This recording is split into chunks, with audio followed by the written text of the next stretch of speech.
Center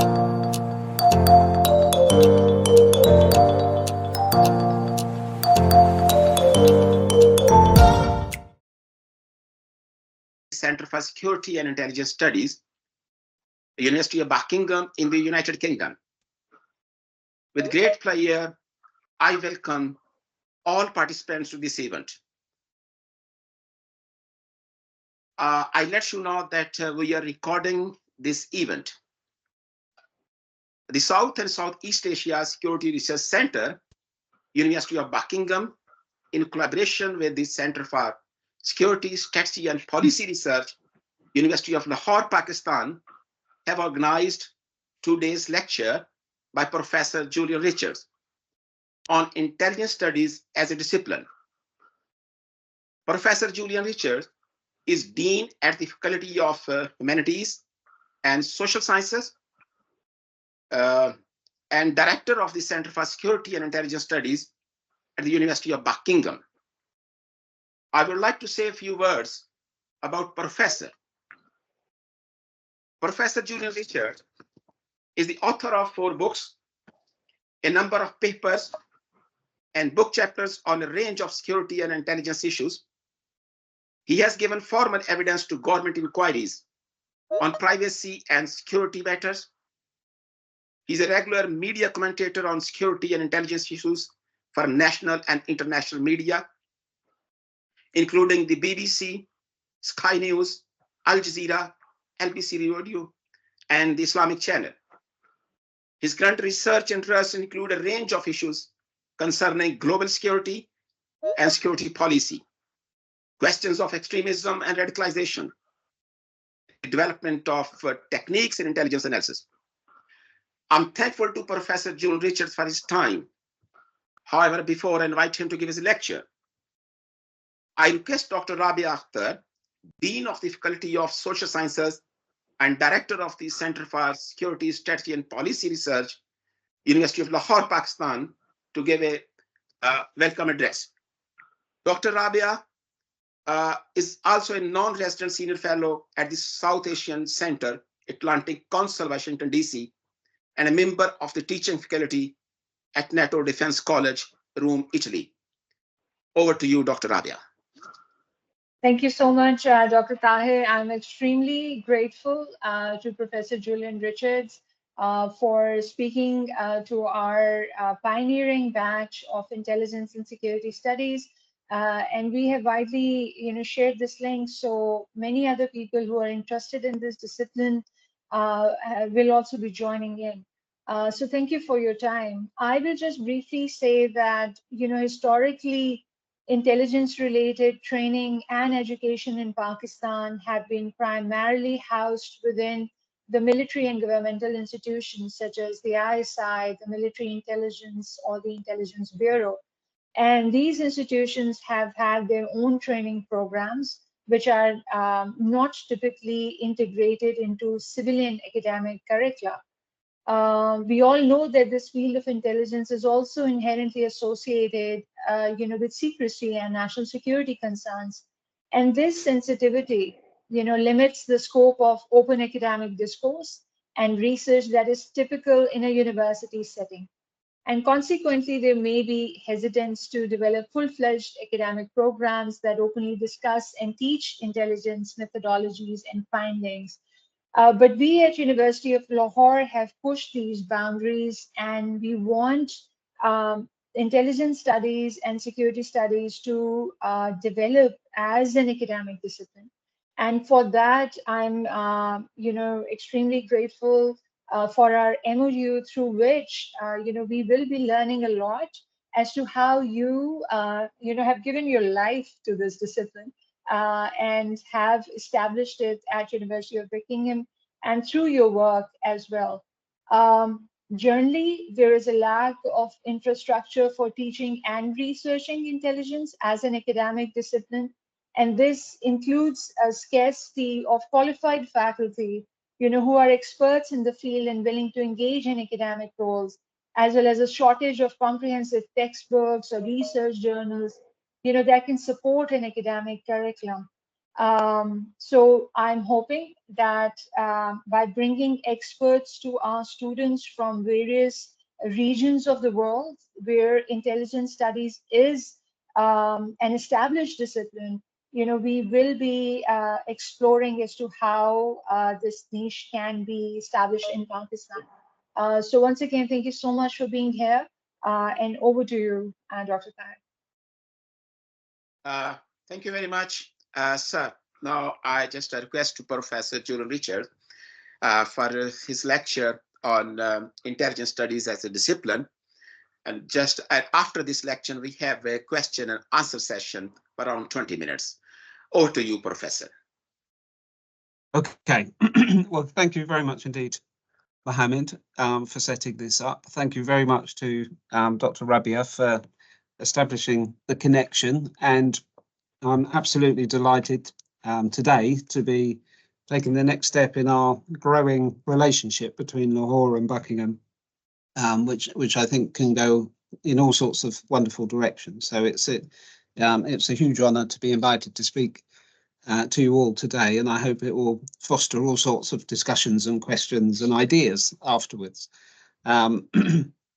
Pakistan is a place close to my heart. It was a place I did my own PhD in many years ago, in the early 1990s, would you believe, which for some of you probably seems ancient history, and spent a bit of time in the country and very quickly fell in love with it and the people in it, and have subsequently, as Dr. Rabia said, devoted pretty much a whole career to looking at the very challenging and knotty issues that Pakistan faces, and always with a sense of optimism that here's a country that has huge opportunity to become a very significant player in all sorts of fields of life. So I have a particular love for the country and an interest in it. So I'll say a little bit about my career to start with, but not too much, because I don't want to be too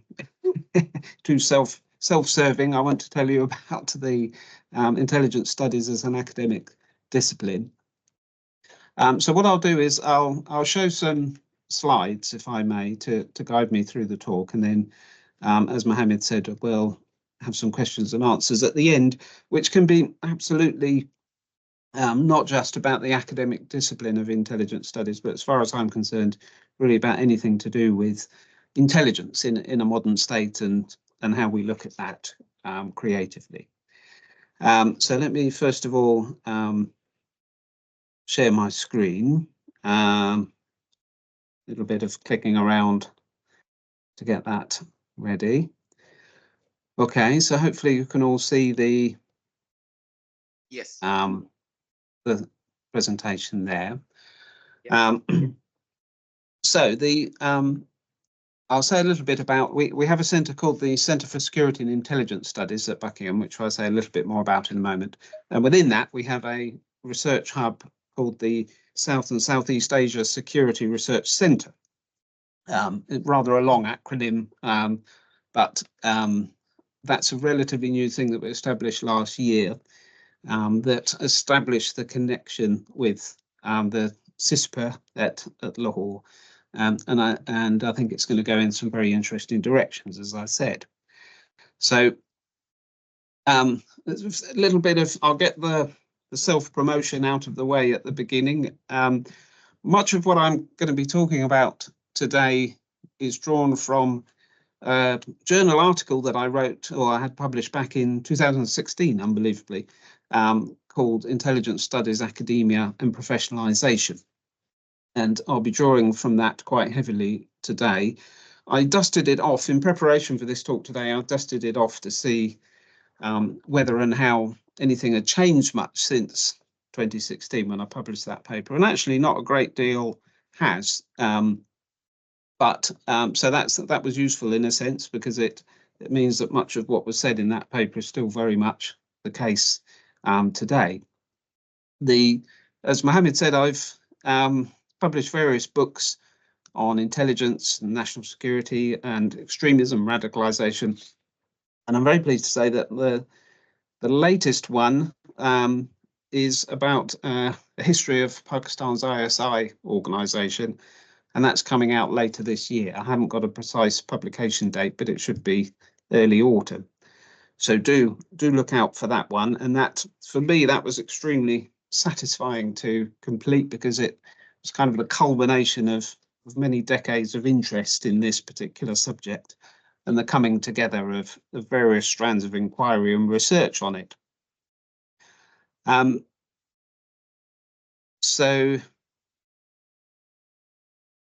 Right.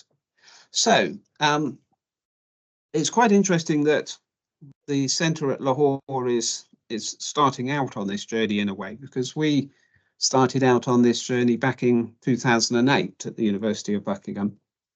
By that time, I had a fairly long career of 17 years working for the UK government in an intelligence agency called GCHQ, which some of you may be familiar with.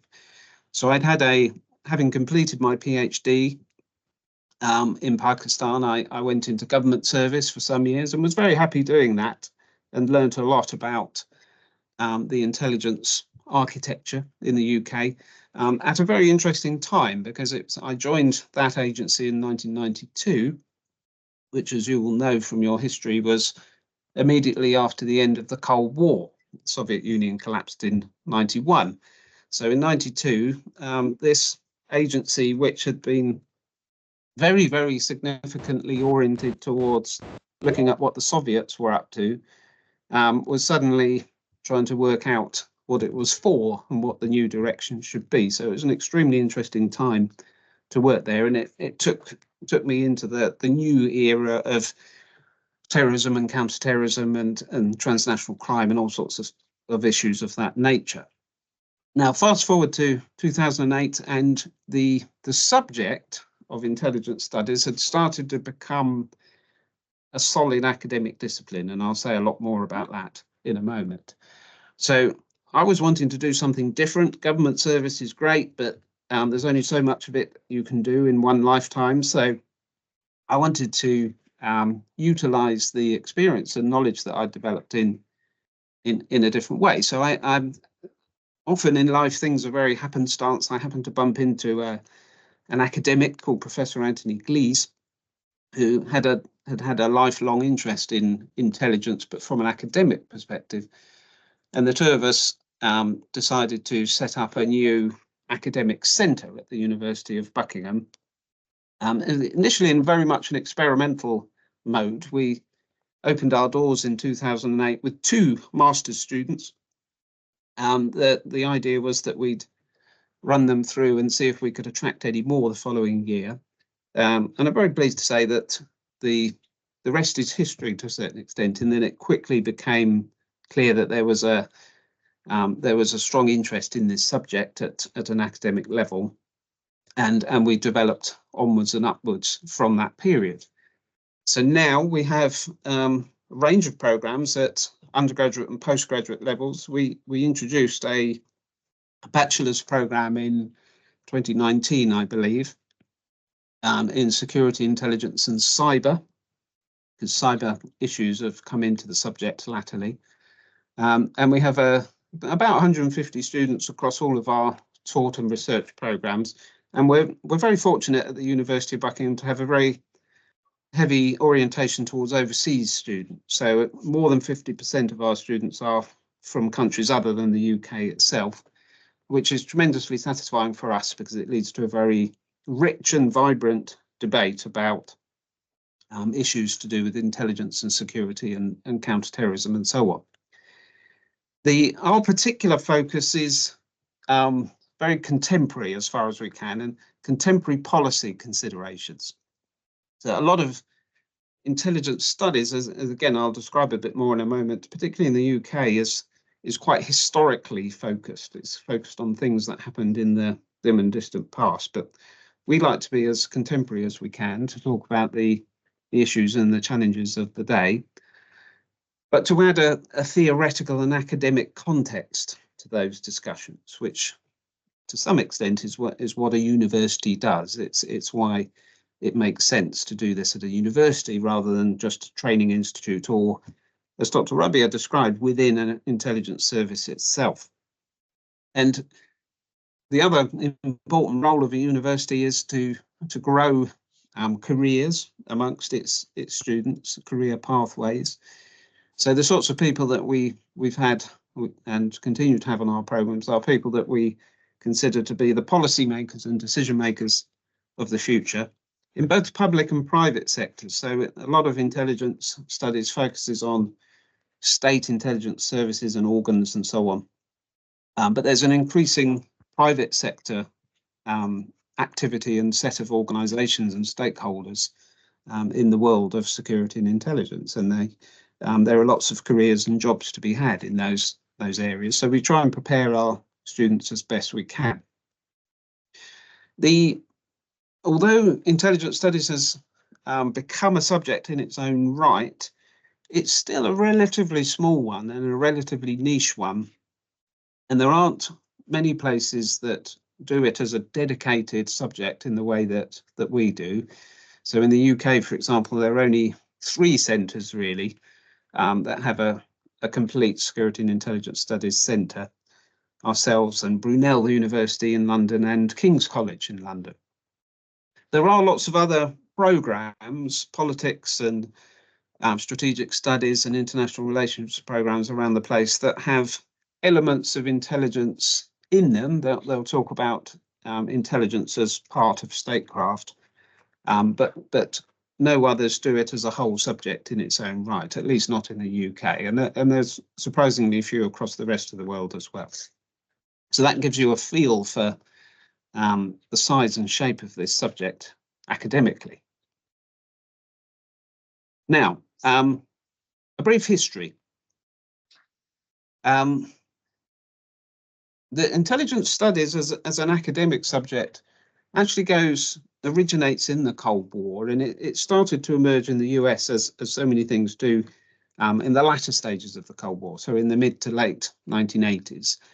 And the interest was particularly in not so much what intelligence can do, but how it seems to fail and make strategic errors and mistakes. And of course, the time was one in which 2 superpowers were engaged in a strategic confrontation with each other. So the question was, when and how do we miss the important things, and how should our intelligence machinery help us not to do that?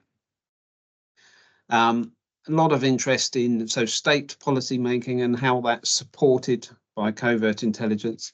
And also, of course, the whole counterintelligence piece was absolutely critical during the Cold War. It tended to be rather historical in its focus, and that was especially so in the UK to a certain extent when it started to emerge as a subject here. And that was largely because the getting hold of documentation and archival information was very difficult. In the UK, we're generally much less open with some of these things than is the case in the US. Quite a lot of sensitive information is embargoed for a long time, and in fact, it's only now that usually there's a 30-year rule period that sensitive information is not released until at least 30 years later. So that led to a kind of historical window on events that had happened back in the Second World War or the early Cold War. So things were rather historically oriented at first. Now, once we moved into the 21st century, of course, the pivotal moment in lots of ways, not just for the growth of intelligence studies, was the 9/11 terrorist attacks in the US in 2001. And what that did for the subject area was massively increase interest in it, in terms of how does intelligence across all sorts of countries, but even in the strongest and most well-resourced countries like the US, how is it not able to deal with the way that security threats were changing at that time? How could it be brought to heel by a very asymmetric attack from the Al-Qaeda organization? And indeed, terrorism studies rapidly emerged as a subject in its own right, and in lots of ways has overtaken intelligence studies in terms of the size and breadth of students interested in it. So 9/11 was a really significant moment where this started to become a particular concern in its own right.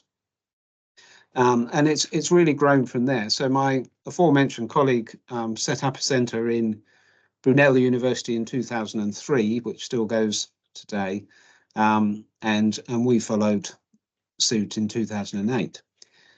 One of the very interesting things about intelligence studies is that it's fundamentally interdisciplinary as a subject. So although it to a certain extent has become a subject in its own right, it naturally touches on a wide range of other subject areas, which is why in most universities it's nestled within programs and departments looking at wider issues. So history, psychology to a certain extent, particularly where we're looking at things like human intelligence, tradecraft, and the art of persuasion and so on.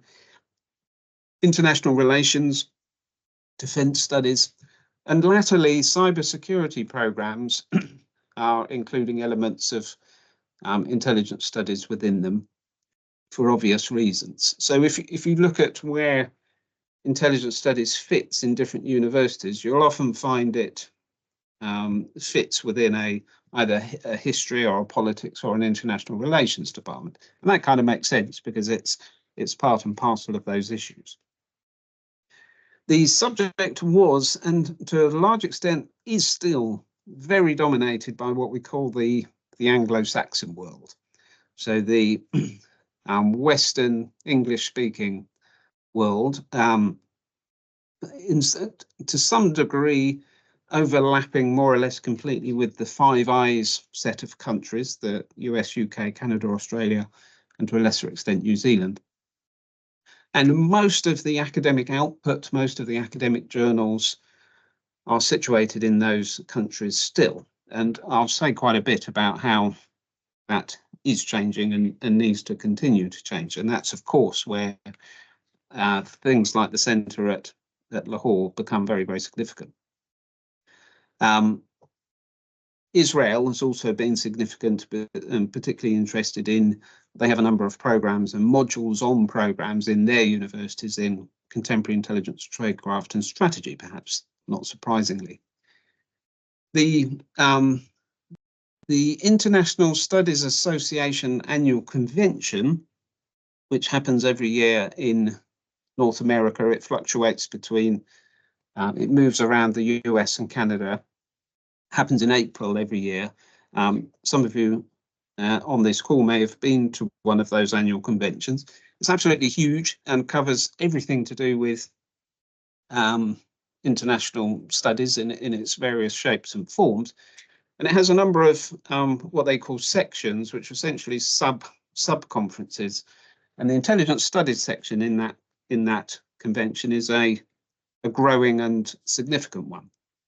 And it's still, as I'll mention again in a short while, probably the single largest gathering of intelligence studies scholars around the world each year. Although it's very much dominated by Anglo-Saxon speakers and particularly by North American speakers, but there's been some very interesting developments, particularly in what we might call post-authoritarian states.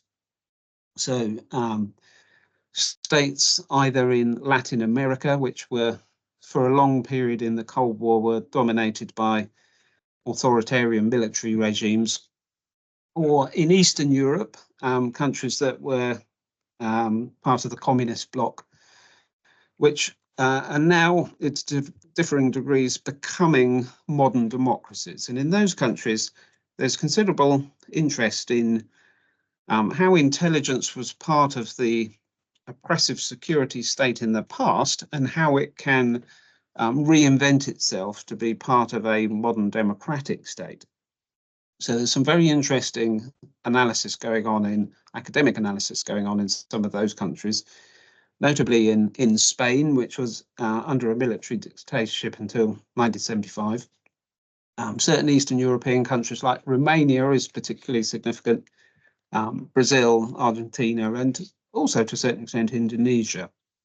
Some very interesting analysis and university activity going on in those places. In some cases, such as in the former communist countries of Eastern Europe, it's supported by the opening up and release of archives that were previously very secret and covert during the communist period, but are now, as part of democratization, are being made available to the public.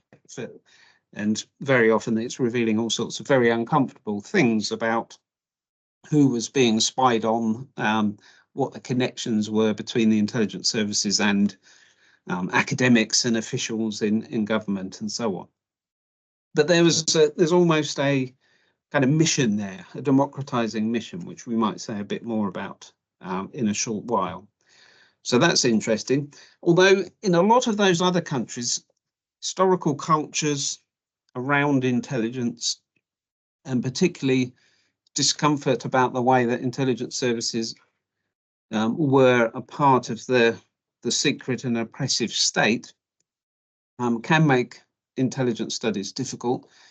And there can be all sorts of sensitivities and political sensitivities around where research can or can't go.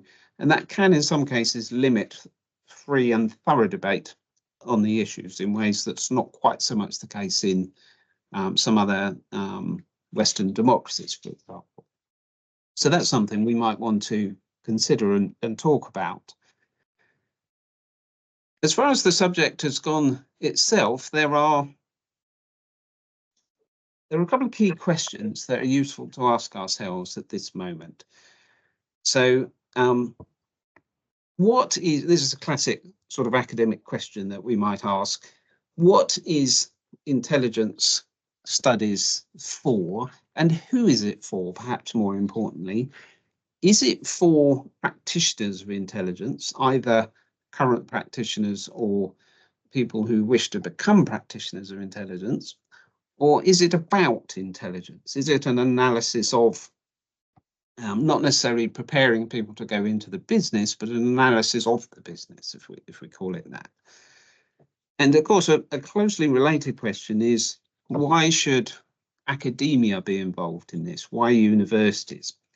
Now, Dr. Rabia said earlier a very important thing, which is that in a lot of countries, the training on intelligence tradecraft is carried out within the intelligence services, within the secret world, and there's often not much of a desire to contract that out, for want of a better term, to universities or other institutes. This is very much the case in the UK, for example, much less so in the US, which is a point we might come back to. But in the UK, the intelligence services, strangely enough, not particularly interested in intelligence programs in universities, because they don't want to be pigeonholed into recruiting particular types of people. Who they want to recruit are students who have good general analytical skills or critical thinking skills, and you can acquire those not necessarily through an intelligence studies program, but through any program really, whether you've done history or politics or archaeology or music for that matter. You will have developed good analytical and critical thinking skills. Then once you're inside the business, they will train you on the secret aspects of how it works and what you do. So where that is the case, and that's the case in the UK, and I suspect in a lot of countries, including Pakistan, that it's a tough question. What can universities actually bring to the table, therefore? What are they doing, and where should they best fit in? And to some extent, the difference between whether it's for practitioners or about practitioners could be characterized as whether it's about training individuals to go into intelligence and do it better, or whether it's about education of individuals about intelligence and the way it fits into statecraft. Now, my former colleague, Professor Glees, who was the head of BUCSIS when we first set up, he was very strongly of the opinion that we should be about education and not training, because the intelligence services themselves do the training. I've sort of changed my mind about that a bit, and I think it is probably about both to a certain extent. So I think we can, as a university, we're primarily involved in academic education, but increasingly we should be moving into vocational training for current and future professionals. So that's something else that we might want to talk about as we go along. I'm just going to take a quick slurp of my coffee, if I may, to lubricate my throat. Now, another factor in the subject is that intelligence studies has tended to be dominated by the state level consideration. So if you look at most of the output in academic intelligence studies, it's about state intelligence services and big strategic issues of strategic failure and so on. A lot of intelligence activity on a day-to-day basis actually happens in the law enforcement realm. It happens in policing and other types of organisations. And indeed, there's a lot of commercial intelligence going on, what's sometimes called competitive intelligence. So a lot of big corporations are involved in espionage and theft of intellectual property and those sorts of things. Now, interestingly, the academic subject has tended, at least in the Anglo-Saxon countries, has tended to look down its nose a little bit at those aspects of the subject. So, as I'll mention again later, those different communities can sometimes operate slightly in parallel with one another, which I personally think is not a good idea, because these are all important parts of the wider intelligence community, and they should come together more effectively, but we'll come back to that. Now, two of the British big names in academic intelligence studies, Peter Gill and Mark Fiddian, wrote a paper in 2016, which said that intelligence studies at that time are kind of, at least in the Anglo-Saxon world, had fallen into four main categories of research and analysis, which they called four projects. The historical project, the research of historical factors, was still very strong, particularly in the UK, but in lots of other countries as well. But there's also quite a lot of analysis of definitional and methodological aspects. What do we mean by that? Well, things like, what actually is intelligence? How do we define it? What's the difference between covert secret intelligence and more openly sourced intelligence? In some ways, some of those debates I find personally rather, what's the right word? Boring, really, and because they can be a bit introspective. You can spend a lot of time debating what the words mean. I'm usually impatient to get on with more relevant and interesting aspects of how it translates itself into policy and so on. But that's just a personal opinion.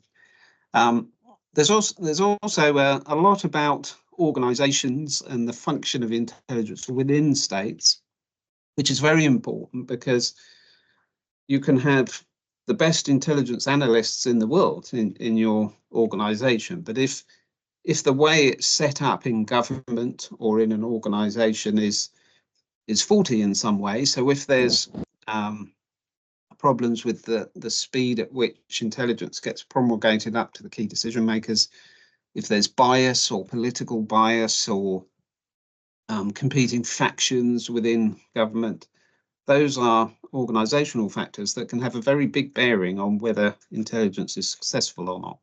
So there's a lot of very interesting analysis and research on how this is set up in different countries.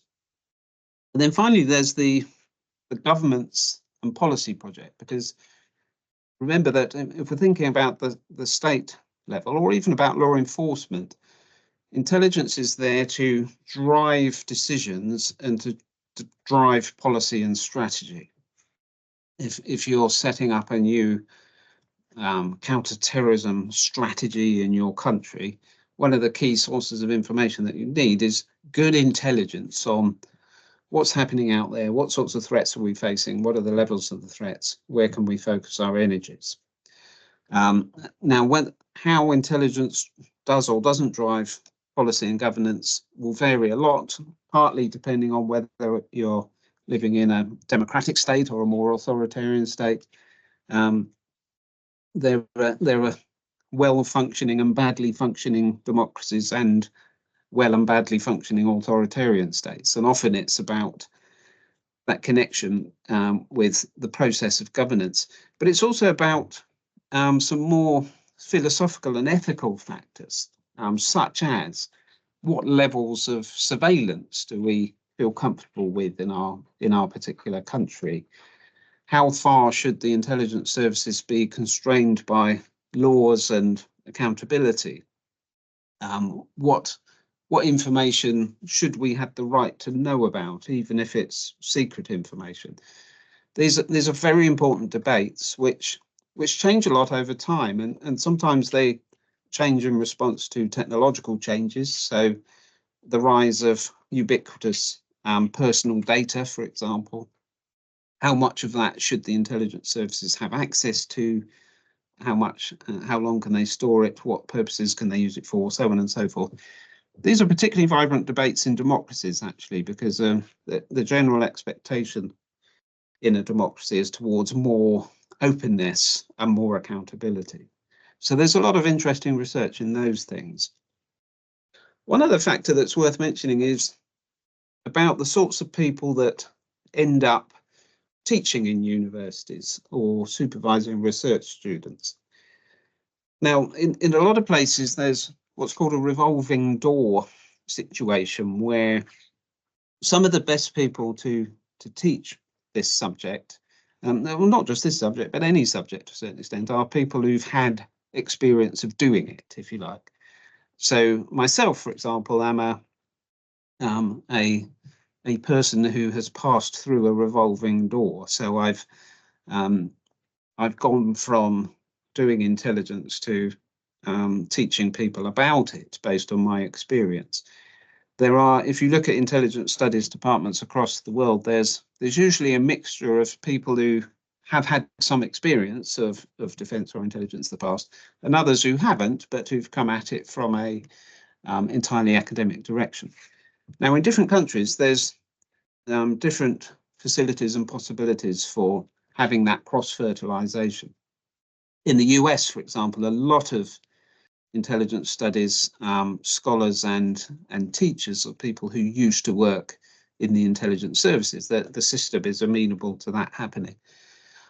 In the UK and many other countries, it's much more difficult to make that transition across. So you tend to have fewer people with real world practitioner experience in the subject. Now, that's not necessarily a problem because universities are approaching it from an academic perspective, and it can be problematic in both ways. So while practitioners will have that real expertise and knowledge that can be brought to bear on the subject, it can lead to what is sometimes called a war stories culture, where you'll have generally fairly senior retired or semi-retired personnel who used to work in intelligence or used to work in the military, who what they really want to do is talk about their stories and their experiences in their career. And it's been one of my criticisms of the intelligence studies section at the ISA annual convention is some of the discussion there is it's not very academic, perhaps. It's about stories. It's interesting and great to listen to, but whether it tells us much about how intelligence drives policy is not always it is questionable sometimes. So that's something that, again, particularly if you're setting up a new environment, a new academic environment, you might want to ask, which part of this are we doing at a university? Who are we doing it for? Who are we doing it with? Who's going to join us to do this? And who are the sort of people that we're preparing for the future, essentially, because that's what universities do. So there's lots of different strands going on, and they'll vary across different countries depending on the kind of setup and the environment and the history and the culture.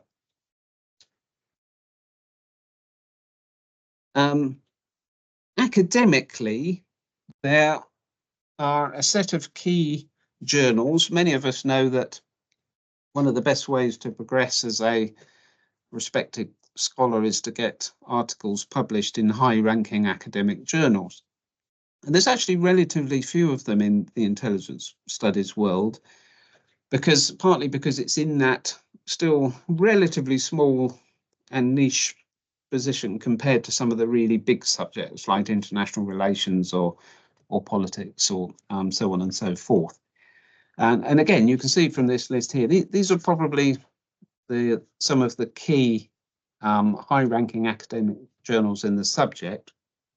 The International Journal of Intelligence and Counterintelligence is based in the US and is probably the oldest intelligence studies journal. Intelligence and National Security, which is published in the UK, is not far behind. In Canada, there's a journal called the Journal of Conflict Intelligence and Warfare, which is relatively new, but is going very well and is becoming more and more respected. That's quite focused on contemporary practice issues.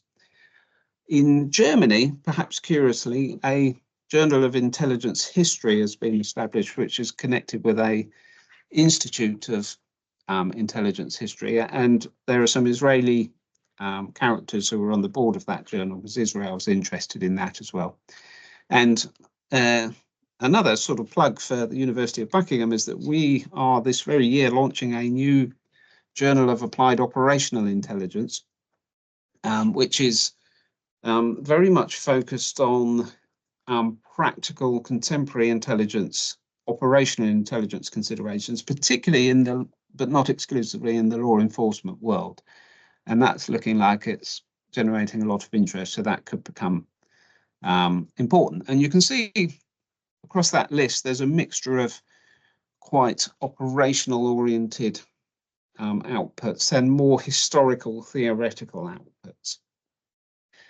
In terms of the major gatherings around the world, and I should issue a potential apology here if I've missed any important gatherings, because there probably are all sorts of things out there that I don't necessarily know about. But the big ones are, as I've already mentioned, the Intelligence Studies section at the ISA Annual Convention is probably still the biggest and most vibrant gathering of scholars in intelligence studies in the annual calendar.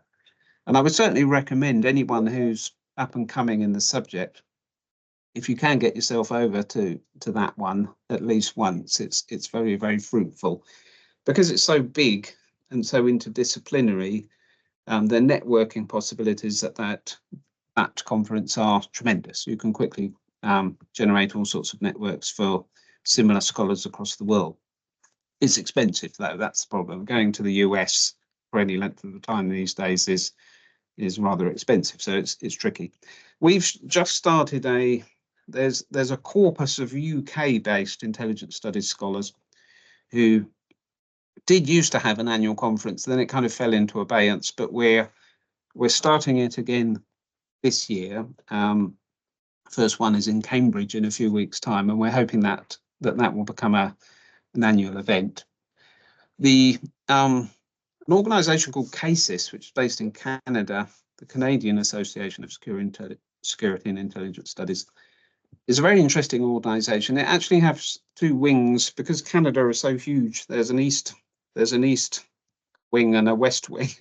The west wing is based in Vancouver, and the west wing is actually the most active at the moment. And they have a very interesting and vibrant annual conference in November every year in Vancouver, which is called the West Coast Security Conference. And I'd thoroughly recommend connecting with that. Again, particularly if you're interested in quite contemporary operational law enforcement type aspects rather than deep historical or theoretical aspects. They're quite operational in their focus. And on a similar vein is a organisation called the International Association for Intelligence Education, IAFI. And that one's interesting. That's a primarily US-based organisation, but it also has a European chapter. And that's very much with and for intelligence practitioners. So it's most of the people involved in that are police or law enforcement officials or defence officials who are interested in the business of doing intelligence rather than necessarily the theory and the history of it. So those, and you can see from that kind of Anglo-Saxon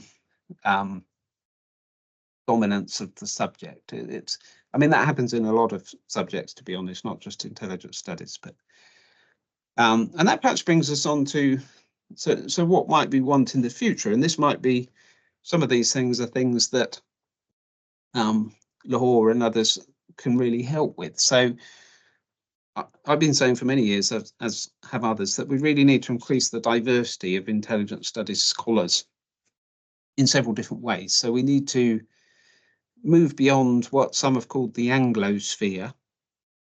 And there was a very interesting book, which I thoroughly recommend, that was published 10 years ago, actually, called Intelligence Elsewhere, Spies and Espionage Outside the Anglosphere. That was published, an edited volume published by my colleagues at Brunel University, and that includes a lot of interesting articles about places that we wouldn't so much hear about, so Ghana and Latin America and so on and so forth. We need more of that, really. And I think we need to make the subject more relevant to contemporary policy challenges such as law enforcement. At the moment, as I said, the law enforcement communities operate somewhat in parallel to the academic historical community, and I think they should come together a bit more. And if you're familiar with the UK academic environment, there's a thing called impact, which all universities, apart from Buckingham, strangely enough, but all state universities have to demonstrate in their research outputs.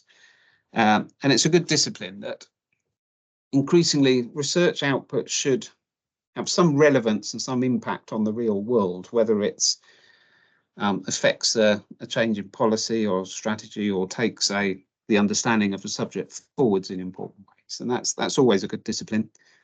And we need to hear more from people who are not PSM. Now, here's a challenge for you. Do any of you know what PSM stands for? I'll just stop sharing for a moment. Pale, stale, and male. Now, I myself, as you can see, am all of those things. I'm pale, stale, and male. I'm an Anglo-Saxon scholar of advanced age, increasingly advanced age. There's not necessarily anything wrong with that per se, but we really need some more voices and outputs from women, from younger people, from non-English speaking world people, and that will really enrich the subject and take it forward. So that's one of the many reasons why I'm really excited about what you're doing in Lahore. Rabia, did you want to dive in at that point with a question? Yes, I wanted to, first of all, thank you so much for giving us this excellent overview of the subject and your contribution in it. So just very, very recently, we have had this conference at Air University, which one of my colleagues, Dr. Abdul Sultan, organized on decolonizing security studies. And yes. It was a great conference, and we had a lot of panels in it talking about it. And from that emerged this idea on which I am going to take a lead on decolonizing social sciences in Pakistan. So while you were talking about as to how you need to have more voices that are moving away from the Anglo-Saxon theoretical frameworks that allow us to look at subjects like broader international relations, security, strategic studies, and also intelligence studies. I would want you to talk a bit more about, how is it that we can do critical engagement with Western theories or Eurocentric theories and methodologies, but within the Pakistani context when it comes to this discipline, which does not have any indigenous knowledge system, but we have very rich historical narratives, and we have rich cultural context in which Yeah. intelligence is done and carried out, right? So we want to continue to engage, but we also want indigenous knowledge systems to be created. And I find that in Pakistani academia, when we teach political science, international relations, strategic studies, security studies, we are just very heavily, teaching the literature that's coming out from the West or is Anglo-Saxon. So, Yes. so how would you, your words of wisdom for us on that? How do we go about it? Well, it's a very interesting and a very complex question, actually, and to a certain extent, it goes much wider than just intelligence studies. As we know, if you look at the academic output on everything, whether it's economics or medicine or anything, a massive majority of papers that are produced each and every day come from the US. And then UK and Canada are a little bit behind, and then there's a tiny fraction from other parts of the world. So, and what that does lead to is an almost circular dominance of Western thinking and Western theories, and it's to a certain extent it's almost inevitable that happens. Now, decolonizing the curriculum is something that's happening everywhere, and in fact, it's a very big strand of activity here in the UK, because what we're trying to do, not so much here at Buckingham actually, but across the UK university sector, is to try and challenge ourselves to think about theories and history not from our own, let's face it, colonial perspective, because we will know, and I like to play around with students from different parts of the world about how their narratives on particular events in history, for example.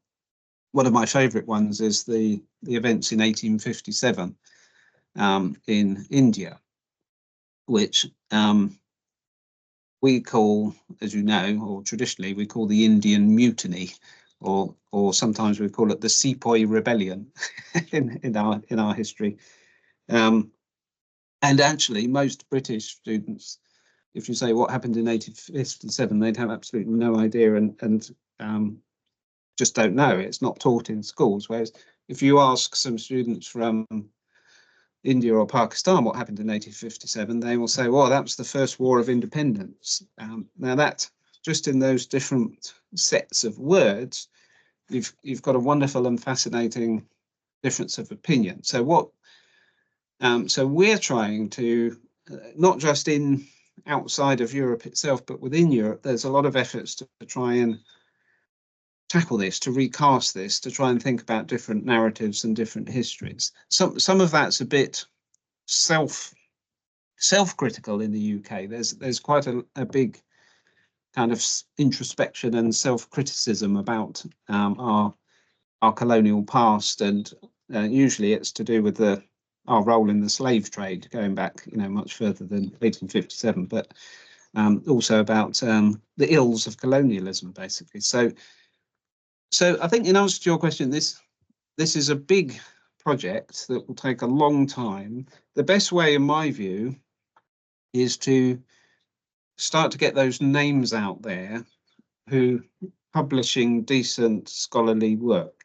Now, inevitably, a lot of that will have to be based on standard theories and methodologies to a certain extent, many of which originated in the West. But and we should remember that those theories and methodologies are not necessarily bad per se. They just originated in a particular environment. So the more that we can get a corpus of research and scholars out there who don't come from that Western perspective, then the better chance we have of slowly but surely changing the perspectives and changing the the thinking about this. And if it's decent empirical, you know, there are some things that should be common to all of us, and that's the basic requirements of solid empirical peer-reviewed research. You know, I mean, as long as it ticks those boxes, then I think there's a tremendous opportunity. It's very difficult. One of the things I didn't get around to say was that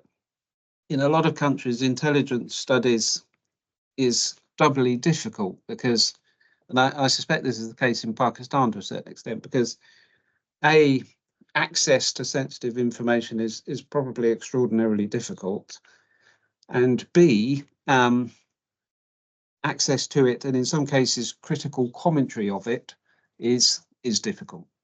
We know what happens to certain journalists if they write certain things about the ISI, for example. You know, that's going to be a challenge for scholars in a place like Pakistan to carry out objective critical research about some of these things. But you have to start somewhere, and I think as Pakistan itself will change, hopefully, and will become gradually more open, more relaxed about critical commentary on some of these things, and slowly but surely it will change. But it's probably I'm sorry to say, Dr. Rabia, it's probably a generation-long project at least to turn that tanker around. But the sorts of things you're doing are very sensible starting points, I think. Yeah, no, thank you so much. Over to you, Dr. Tahir. I'm sorry, I don't want to hog your moderation session. Yeah, thank you very much. Thank you very much indeed. It was an amazing lecture by Professor Julian Richards, and especially it's very helpful for especially with the students. And just I want to add something in this, that during my PhD program on intelligence, and it was really very hard to just collect some information, especially the information related to just intelligence in Pakistan. And I was easy in just gathering the information and intelligence information around the world. But in Pakistan, especially when I just contacted with the ISI, when I contacted with the ISPR in Pakistan, it was really hard. And the most of the time, they never replied to you. And they never, and I personally visited in the Adam Khair in Pakistan, and the tribal areas in Pakistan, just gathering some information about the Taliban, Al-Qaeda, and Daesh, and all the militant organizations there, and especially the warlords, and some Malaks in that Northern Waziristan Agency, and Mir and Shah, or the areas. It was really, and you know, some people, they advised me, Muhammad, don't do this one. This is really dangerous for you. So it's very right. But I traveled in Spain, around the world, Japan, in America, in Canada, in Germany, in Italy, and anywhere in the world. But I had no issue with anything, and just it was easy. They just came. Even the European Parliament in Brussels, in the United Nations office in the Geneva, I had no problem. But especially in Pakistan, it was really, really hard to collect and get the information on intelligence. So, Dr. Rabia, be careful with your students when you just ask them to get some information. And so, thank you very much. And I'm going to open this session for question and answers. First of all, I thank you very much, Fazal Ilahi Bilal. Please you unmute, and yes, you can ask question. Mr. Fazal Ilahi. Hello, I am audible to you? Yes. Thank you, Professor Rabia and Professor Julian, provide such a good interactive session, and Professor Richard has already given a very good overview about this discipline. My question is, keeping in view of the debates surrounding the epistemological foundations and methodology of intelligence studies which impact the recognition as a discipline, this subject, how do the shifting powers dynamics among state and non-state actors affect the strategies and priorities of intelligence studies subject? Thank you, sir. Okay, thank you, Fazal. Very interesting question. So, to some extent, there's quite a lot of the research and scholarly outputs have been about those epistemological issues. Now, as hinted by myself, those are important and interesting, but I think much more interesting and important is the specific application of this research to issues of contemporary significance, and the phenomenon that you've described, the shifting of power between state stakeholders and non-state stakeholders, is one of those. That's the sort of thing where this becomes important and relevant, you know, and that particularly in a country like Pakistan, this is a massive structural factor, isn't it? In many ways, much more than it would be, say, here in the UK or Europe. So those are the you know, however we define intelligence or intelligence studies, or whether it should be an academic discipline in its own right, that's interesting and important. But what's really important is, how does a state tackle non-state actors, and what sort of strategies and policies should it have? So I think that's, and again, it's partly a question of preference, but I personally think those are the sorts of things that will take the subject forward, particularly in places like Pakistan, where examples, case studies of the different type of environments you're looking at there, and what the potential answers will be for policymakers, and because those are the issues of the day. And you know, deep historical analyses of the Cuban Missile Crisis in the early 60s, you know, okay, they're kind of interesting, and occasionally new insights come to light, but for me, they're not as important as what's happening here and now in the sorts of areas that Mohammed was warned not to go to when he was doing his research, you know. So that's my view. Others would take a much more academic view, and they're interested in the academic aspects of this. But I think some good empirical research, and in a weird way, you're in a very good position in Pakistan to have a shop window into those sorts of issues and developments, because they're happening right on your doorstep. So some nice empirical research about those things from Pakistan by Pakistani scholars would be extremely important contributions to the field, I think. Yes, it's a very good contribution in intelligence. Thank you. Thank you.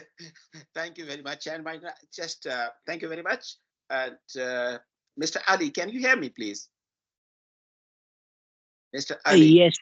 Am I audible? Yes, please. Yes, can ask a question. Yeah. Thank you so much.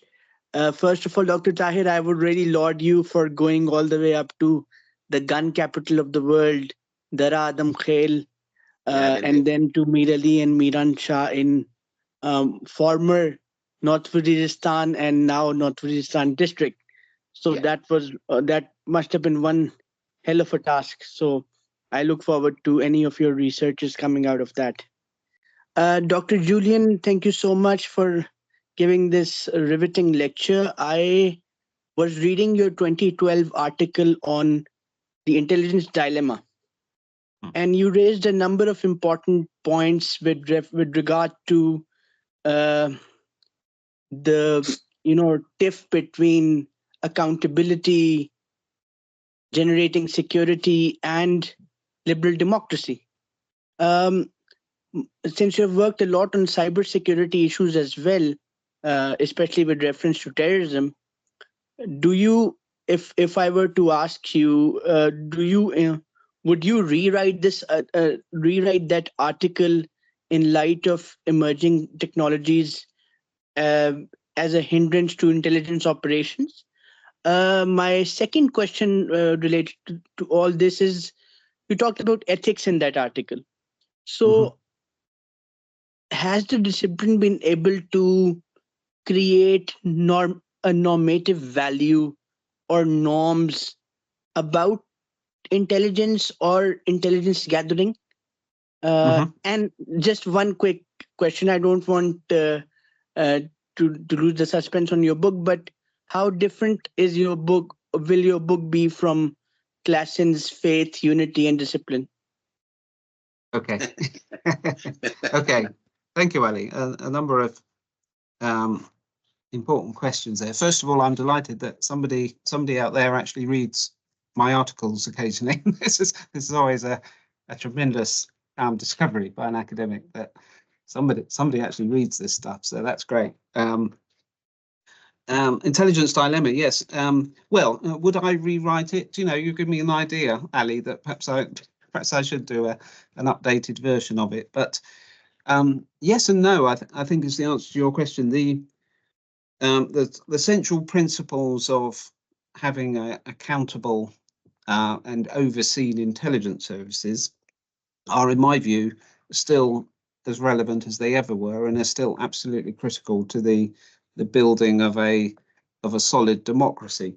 Now in that there's an interesting thing that kind of intersects with what we were talking about earlier about decolonizing, because I'm obviously speaking as a Western person for whom strong democracy is without question. You know, now it is clearly the case that there are lots of different models of governance around the world, and so, you know, we think those should move towards being strong democracies, but not everyone would necessarily agree with that. So we have to think about whether and how there might be other models that will have different sets of values, and that partly relates to your question about ethics and normative ethics. That's a really tricky one, and it's again that's an area of very interesting and vibrant debates that we have with our student body here, because we have the luxury of having students from all around the world who come from very different cultural traditions, from different ethical traditions. One of the key factors here, for example, is should torture be used in the intelligence process?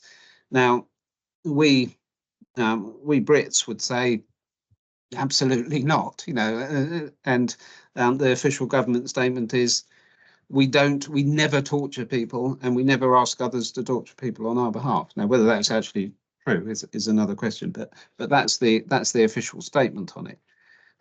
I've had discussions with African students who worked in African defence agencies who don't necessarily have as black and white a view about it. Lots of people feel that there may be certain ticking bomb scenarios where perhaps it could be a factor, and so that's just one of many areas where sometimes these things are not necessarily black and white. Now, I would like to think there is a set of ethics and ethical approaches that should be normative. They should apply to everybody and everywhere.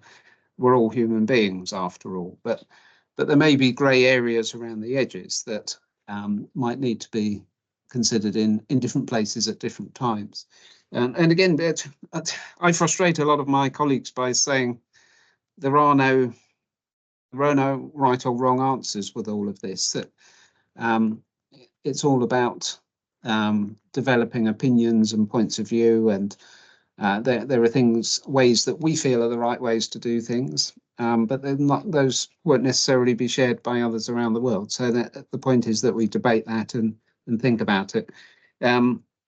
Would I, just the last part of what you asked, well, two parts. One was about, has cyber technology changed oversight and accountability? In some ways it has, because and in fact in the UK we had to upgrade our intelligence law in 2016 to allow the intelligence services to continue to do certain things legally that they needed to be able to do in the new cyber environment, particularly in such areas as monitoring data and information on the internet, for example.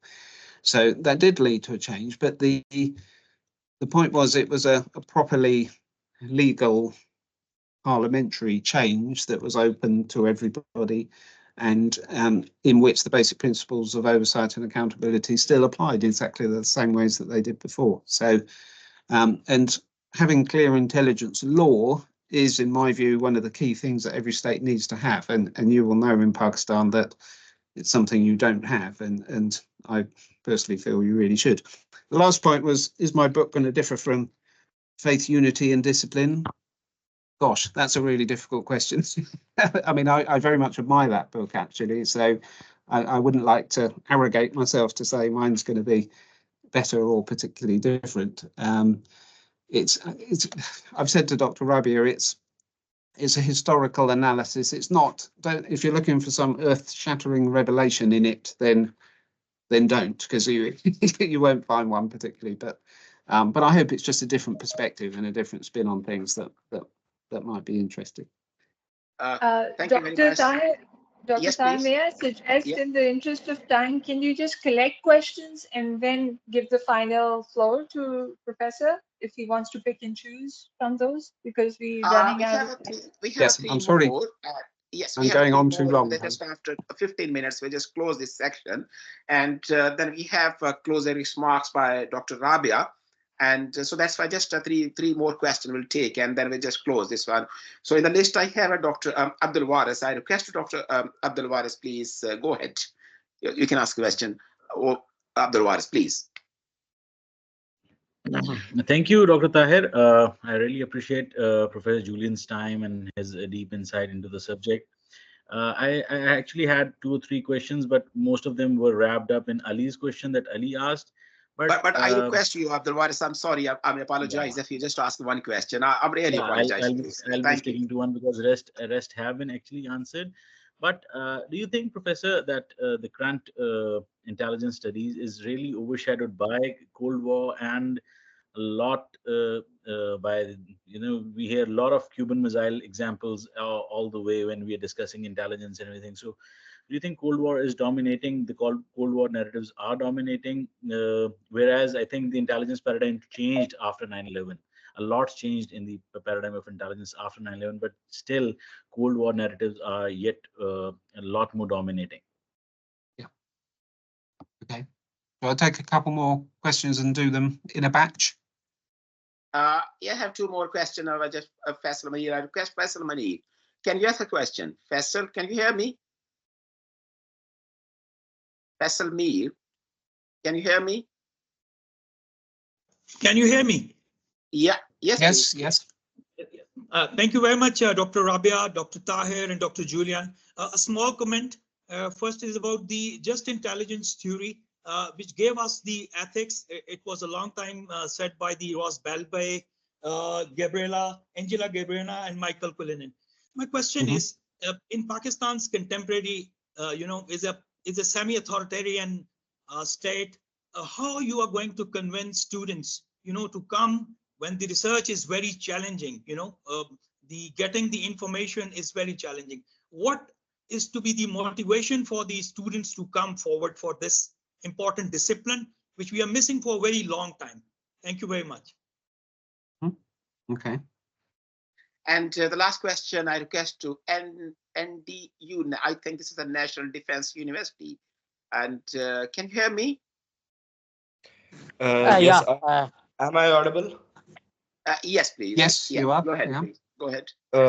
Thank you very much. I'd like to ask that it may seem as a very rudimentary question at first, but for myself, it has turned into one of a question of survival, I guess. I'm a student of strategic studies, and I am also conducting this sort of research on intelligence and on intelligence operations. I get criticism and examples of individuals that were dealt with in a very stiff way by intelligence agencies all around the world. So how can me, who is just starting out, be able to navigate through this complex web of intelligence research? And the last one is T.A. Bhutta, if I'm not wrong. Can you hear me? Yeah, I am audible. My question Please. is with, it's very interesting that we are familiar with the Julian Assange, and now here is the Julian Richards. It's very interesting. No relation. I would like to say that what were the reasons why, when America has so much intelligence agency, there's so much intelligence history and so many intelligence institution, why America failed in the case of the 9/11? What are the reasons? What you think on the basis of all the intelligence history and all the intelligence agencies and their structures and information? Thank you. That's Okay. it. Yes, please, carry on. Thank you very much for a fascinating set of questions. And being a professor, I'm not very good at being brief about things, so I tend to rattle on for too long. But and we should say before we close today that this is just the beginning of a whole series of discussions that we can have, and doing it online like this is very easy. So if we want to have further discussion sessions, that's easy to do, and we should do that. So today is not your one and only chance to have a discussion or ask questions, but nevertheless, up to worry, is Intel studies overshadowed by the Cold War? Absolutely. That's a lot of the examples that we use are still about those sorts of things. We often get feedback from our students here that the examples that we're presenting to them tend to be dominated by Cold War situations. And that's, again, a reason why we really need to generate some new examples, some new outputs, some new case studies. And it's very doable. You can apply a lot of the methods that were used to approach events during the Cold War and evaluate successes or failures to more contemporary situations, and to situations that we might not have heard about so much. You know, things in parts of Pakistan or other parts of the region that you can use the same methodology to evaluate and elucidate those. So we need to get more outputs out, which we can then use to update our programs and say, right, we're finished with the Cuban Missile Crisis now. That's been done to death. You know, now we're going to look at this incident that happened in Baluchistan or whatever it may be. So yes is the short answer, and that's why these outside the Anglosphere inputs will really help the subject as a whole, because they'll help to modernize it and diversify it beyond the tried and tested stories. Faisalmir and NDU, I think your questions were similar in a way, which is this is going to be very difficult to do in Pakistan because of some of the challenges we've talked about, the lack of availability of information and so on. How's that? How do we get into this? How do we attract students into it?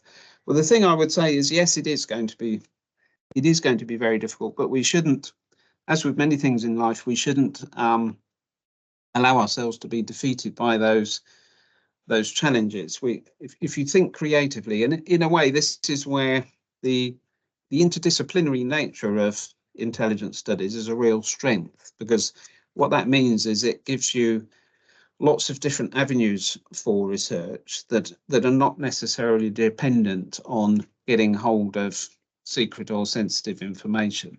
So we have a PhD program, for example, which is incredibly diverse in the subjects that it covers. We've got people looking at the way that intelligence is depicted in popular media, for example, which is something you could do. The way that we've got lots of community-based research is going on how local communities deal with resilience against radicalization and so on. We've got all sorts of different types of organizations, not necessarily difficult to reach state departments, but local NGOs or private organizations, or all sorts of other actors who might be more accessible, who might be easier to get to. So I think the key is to really think creatively about what sorts of subjects are going to be possible to do in the first instance. There's always that holy grail of secret revelatory information that you want to try and get to, but there's lots of other ways around through forest that you can go and produce some very interesting research. So, and you know, all of us can help each other with that. We can, we through our work with your centre at Lahore, we can talk about what sorts of studies our students have done in the past, because they face the same issues to a certain extent. You know, it's as true here as it is there to a certain extent, that you can't just rock up to a government agency and expect them to give you information. They're very cautious. This year we have a big election, a national election here, and all government departments have pretty well stopped talking to anyone certainly in academia, because they're terrified of saying something or revealing something that they shouldn't do. So it is a particular challenge in this area, but there's usually ways around it if you think creatively. And then just finally, how did the US fail so spectacularly in 9/11? And I mean, that also is a very much analysed case study, because firstly because it was one of the biggest things that happened after the Cold War. So moving into this new era of non-state threats, that was the archetypal case. What happened there? And of course, that question, here's the intelligence and defence system that's the biggest history has ever seen, that spends billions of dollars every year on trying to batten down the hatches, and a group of individuals with box cutters brought the whole edifice crashing down. So that's an extraordinary question, isn't it? The answers are inevitably complex and multifaceted. Some of it was organizational factors in the US, that the intelligence community is huge and has lots of different elements to it, many of which don't talk to each other very effectively. So sharing intelligence in a timely way across the different parts of government is a real challenge in many countries, as much in the US as it is in other places. Difficult intelligence cultures. We're always surprised by how much the CIA and the FBI hate each other and refuse to work with each other.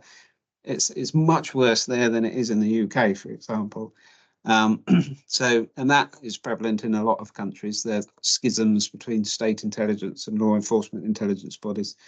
Training and mindsets. The US was still arguably stuck in a Cold War mindset and hadn't, even though the Cold War had finished 10 years earlier, they still hadn't adjusted their thinking properly to the new threats that were facing it. Perhaps even a bit of complacency as well, that these guys running around in Afghanistan, well, they're not going to cause us too much damage, you know. So it's a fascinating case, and again, it's the sort of case we need more of. We need more studies about those sorts of things. And what it shows is that it doesn't matter how much you spend on intelligence, if you don't do it right and properly, you can be brought crashing down by a non-state actor with very much more limited resources, basically. And so, absolutely fascinating case. Thank you very much, sir. I'm taking very last question by Amina Gilani. Amina Gilani, can you hear me?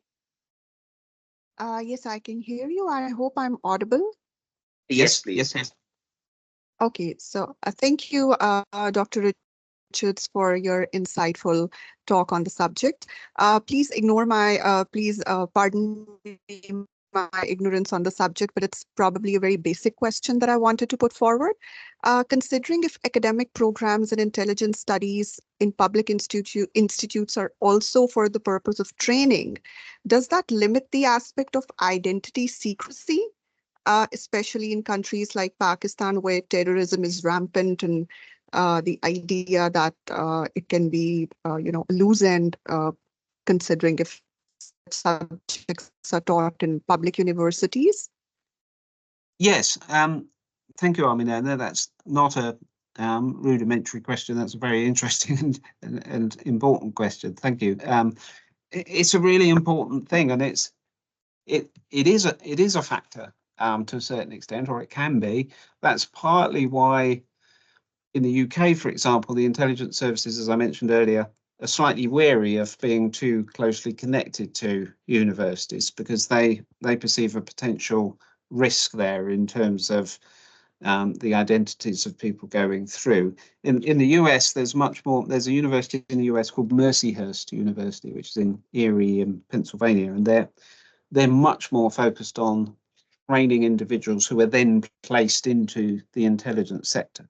Now that's a good thing in many ways, but it strikes me that there are some considerable risks there, that people who had very open identities when they were studying at university will clearly be potential targets. So yeah, we have to think about that. Now, does it affect intelligence studies here? Well, it depends how you're going to do it. So, and again, it comes back to that very initial question of which part of this can and should a university do?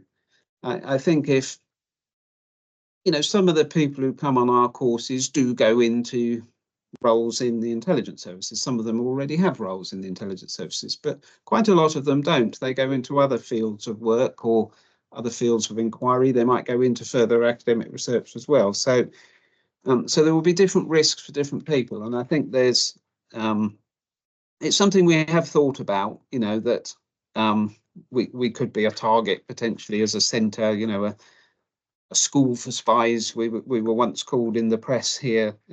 We try to get away from that really, because it's about the study of rather than the insertion of people into the services. But it's something you will have to think about the model that you've got and how it manages the particular risks that there might be in Pakistan.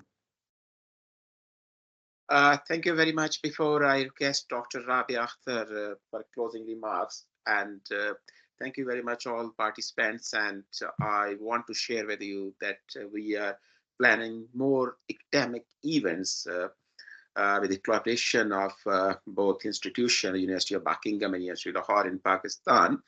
And we are planning more symposiums, especially on South and Southeast Asia regions, security issues, and we are also planning some research projects, joint research projects, and I'm also organizing a lecture by Dr. Rabia. So thank you very much for all the participants. Now I request Dr. Rabia Akhtar for closing remarks. Go ahead. Thank you so much. I realize that we have 5 minutes left, but thank you so much, Professor Julian, you know, for engaging with us and these wide-ranging questions. We had hosted Professor Eric Dahl from the US, and he spoke to us about successes and failures in intelligence operations. So we had a good sitting with him. Also, some of the questions were more thesis-like questions, but you did attempt all of them. So thank you so much for that. So this definitely is just the starter, and we would want you to remain engaged with us. You know, we are looking at theories and modeling. We're looking at collection and analysis in intelligence, counterintelligence and security, cyber intelligence.